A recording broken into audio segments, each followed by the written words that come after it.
అందరికీ నమస్కారం అండి. మనం మాతృదినోత్సవ సందర్భంగా కొన్ని అంశాలను నిన్న మాట్లాడుకున్నాం కదా, అలాగే ఈరోజు కొన్ని అంశాలు. అమ్మ నాయకత్వంలో నష్టపోయిన కుటుంబాలు మనకి ఎక్కడా కనిపించవు. అలాగే అమ్మ బడ్జెట్, నువ్వు డబ్బు మనిషివి, మాకంటే నీకు ఆస్తులే ఎక్కువ, నీకు బంగారం పిచ్చి పట్టుకుంది, ఓ తల్లి గురించి అనుకోవాల్సిన మాటలేనా ఇవి? ఇంతేనా తనని మీరు అర్థం చేసుకున్నది? అవును, అమ్మ విలాసాలని వ్యతిరేకిస్తుంది, దుబారాను ఖండిస్తుంది, ఆర్థిక వ్యవహారాల్లో కించిత్ కఠినంగానే వ్యవహరిస్తుంది. ఇదంతా తన కోసం కాదు. తనేం నిర్మలా సీతారమణమ్మ కాదు, ఫారిన్లో చదువుకోలేదు, అరుంధతి రాయమ్మ కాదు, బ్యాంకింగ్ సూత్రాలు బట్టి పట్టలేదు. కానీ ముందు జాగ్రత్తలో ఆ ఇద్దరికంటే ముందే ఉంటుంది. ఆ నైపుణ్యమే ఆమెను ఏది పండో, ఏది కాయో, ఏది పుచ్చో ఇట్టే కనిపెట్టగల ఫ్యామిలీ ఫండ్ మేనేజర్ను చేసింది. జీవితానుభవంతో పిల్లల పెంపకంతో పాటు పైసల పెంపకం మీద పట్టు సాధించిన కష్టజీవి ఆమె. అమ్మకు కోర్టులు, కేసులు అంటే భయం. అందుకే స్థిరాస్తుల జోలికి వెళ్ళదు. స్టాక్ మార్కెట్ పట్ల అవగాహన లేదు. దీంతో షేర్ల వైపు కన్నెత్తి కూడా చూడదు. తన పోర్ట్ఫోలియోలో బంగారానికే పెద్దపీట. నాన్న ఖాతాలో బోనస్ పైసలు పడినప్పుడు, పల్లె నుంచి కౌలు డబ్బులు వచ్చినప్పుడు, పాత టీవీ మార్చేద్దామను, కొత్త సోఫా సెట్ కొందామను అందరూ పట్టుపట్టినా సరే తాను మాత్రం గట్టిగా వ్యతిరేకిస్తుంది. ఎంతో కొంత బంగారం కొనేద్దాం, పిల్లలు చేతికొస్తున్నారు అంటూ ఏకపక్షంగా నిర్ణయం తీసుకుంటుంది. ఆ మొండి పట్టుదల కారణంగా పిల్లల వ్యతిరేకతను మూటకట్టుకుంటుంది. కానీ అమ్మ దారే సరైందని ఏదో ఒకరోజు వాళ్ళే అర్థం చేసుకుంటారు. ఎంత కొత్త టీవీ అయినా కొనగానే విలువ తగ్గిపోతుంది.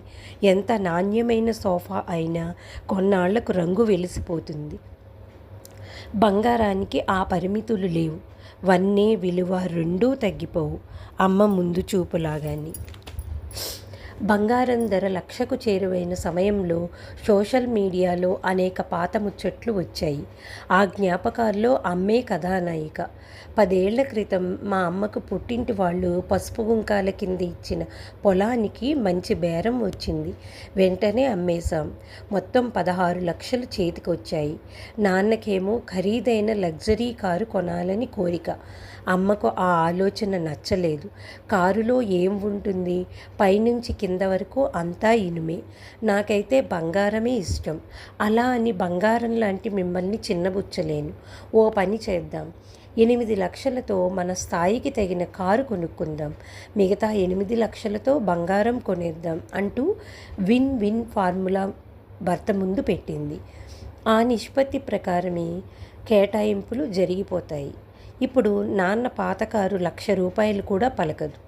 అమ్మ బీరువాలోని బంగారం విలువ మాత్రం 32 లక్షలకు చేరుకుంది.